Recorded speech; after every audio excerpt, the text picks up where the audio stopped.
В эфире новости, в студии Сергей Михедов. Здравствуйте. Коротко о темах. Поручения главы выполнены. Айсен Николаев посетил республиканскую офтальмологическую больницу. Как изменилось медучреждение.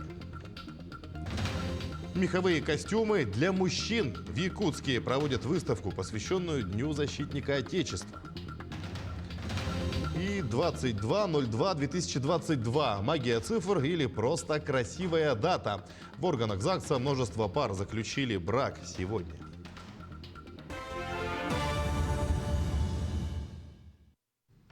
Некачественный корм стал причиной отравления 3 лошадей в селе Малыкай Нюрбинского района. По информации Департамента ветеринарии Якутии, 2 кобыл пришлось забить, 1 проходит лечение. Видео с больными лошадьми сейчас активно распространяется в WhatsApp. Предварительный диагноз – отравление сеном плохого качества. В обоих случаях, со слов владельцев, корм производился сеном, заготовленным в местности Мар-Урех. Специалисты изучают пробы, результаты станут известны через 10 дней. Перейдем к эпидобстановке. Новых больных коронавирусом в Якутии становится меньше. Еще 901 человек заразился ковидом в регионе за минувшие сутки. Из них 220 в Якутске, сообщает Уперштаб. По 109 заболевших в Верхневилюйском и Нерюнгринском районах. В Мегино-Кангаласском 72 случая, в Аймяконском 56. Еще в 19 районах зафиксировали от 44 до 1 заболевшего. Поручения главы выполнены. Сегодня Айсен Николаев посетил республиканскую офтальмологическую больницу. Ему показали обновленный стационар, совершенно новую кислородную станцию. Кроме того, в помещениях провели ремонт. Учреждение даже в период пандемии работало в полную силу, ни на день не прекращая прием пациентов. Что позволяет офтальмологии занимать ведущие позиции на Дальнем Востоке по оказанию помощи, расскажем далее.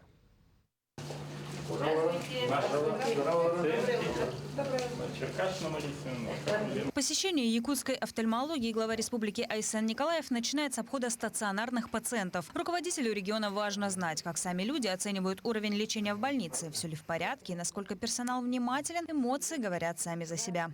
Только первый раз в таком, отремонтированном, устроенном, так хорошо.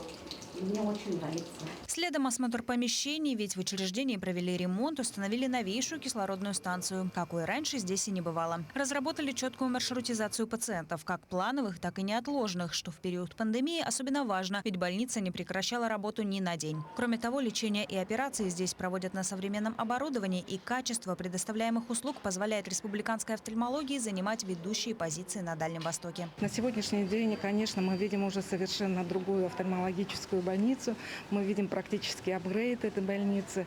Когда проходим по стационару, по операционным, мы видим, насколько это уже современная клиника, которая отвечает всем потребностям нашего времени.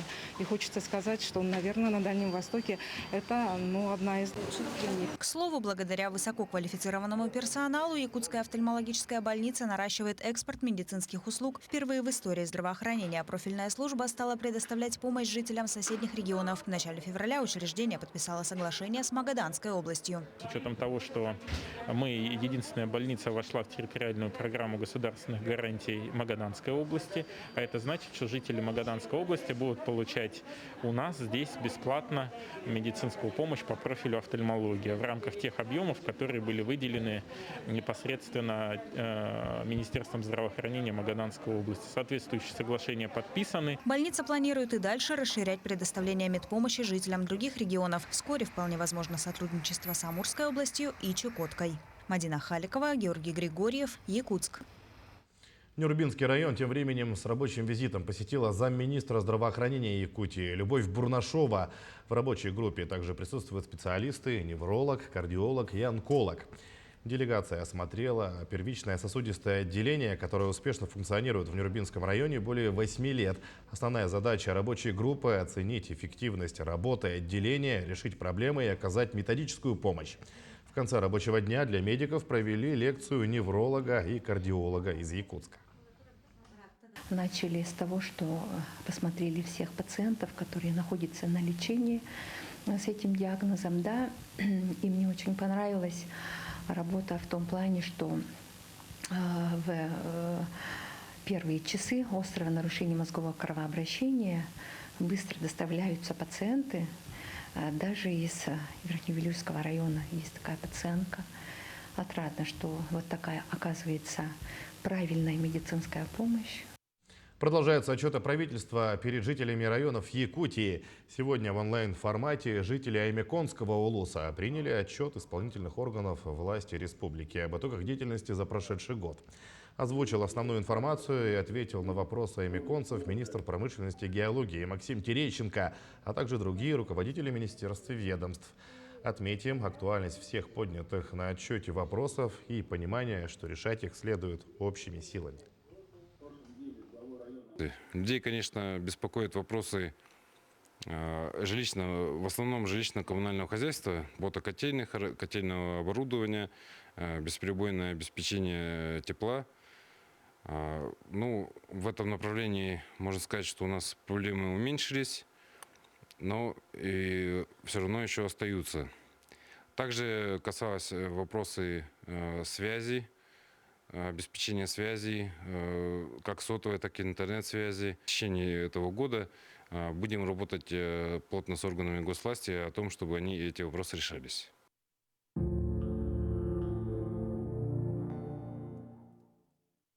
100 лучших общественных инициатив вошли в новое издание, которое сегодня презентовали в историческом зале Национальной библиотеки. Книга посвящена столетию якутской автономии. В ней напечатаны фотографии и содержательная характеристика лучших работ, объектов, построенных силами якутян с 2016 года. Это скверы, памятники, мосты. Из них 100 лучших проектов отобрали сами жители республики через интернет-голосование. Всего провели 6 конкурсов, поступили 194 общественных инициативы из 28 муниципальных образований. Автор издания Линда Иванова. Общий тираж 1500 экземпляров. По инициативе общественности республики было издано постановление о конкурсе 100 лучших общественных инициатив. И по итогам конкурса изначально было, конечно, инициировано, что 100 лучших отобранных проектов войдут в книгу к столетию Якутской ССР. И в течение 2021 года, в прошлом году, начали составление книги, и сегодня мы эту книгу презентуем. Ко Дню защитника Отечества мастерицы объединения «Уран-ИИС» совместно с компанией «Саха-Булт» проводят выставку. Посетители смогут увидеть мужские зимние костюмы. Всего представлено 15 комплектов, как охотничьи, так и меховые костюмы для мужчин, женщин и детей. В экспозиции есть и костюмы народов Севера – эвенов, эвенков, долган и юкагиров. Эксклюзивность представленных работ заключается в воссоздании традиционного убранства XVIII века. Эскизы костюмов созданы после археологических раскопок. И здесь мы представили мужские виды одежды, промысловые и нарядные одежды, которые носились в XVIII-XIX и, конечно, будут носиться в XXI веке. И, конечно, в дальнейшем у нас есть планы, тоже вот с акционерной компанией «Саха-Булт» представить якутские праздничные костюмы перед ИСЭХом. А спортивные мероприятия, включенные в календарный план Минспорта Якутии, пройдут без участия зрителей и без предварительного согласования с региональным Роспотребнадзором. Об этом стало известно после смягчения антиковидных мер. Одно из первых мероприятий – это чемпионат Дальнего Востока по вольной борьбе. Он пройдет 25-26 февраля в спорткомплексе «Триумф». В чемпионате участвуют 11 регионов. Соревнования проведут без зрителей. Наша команда подготовилась к этому турниру очень серьезно, потому что этот чемпионат является отборочным к чемпионату России. Но состав у нас более 60 спортсменов будут участвовать. Те, которые получили в прошлом году с 1 по 5 место чемпионата России, с 1 по 5 место на международном турнире Яригна, у них уже есть путевки на чемпионат России. И кто не получил путевки там, они будут все бороться в этом чемпионате. 22.02.2022. Зеркальная дата в этом году вызвала серьезный ажиотаж в ЗАГСах республики. Зарегистрировать свой брак в уникальную дату решили более 150 пар. В органах ЗАГСа столицы сегодня даже увеличили численность специалистов для того, чтобы была возможность обслужить всех желающих. Марфирина Алексеева продолжит. Мода на уникальные даты в Якутию вошла 7 июля 2007 года. Но рекорд по регистрации браков за один день был в 2008 году. Тогда только в столице брак заключили более 140 пар.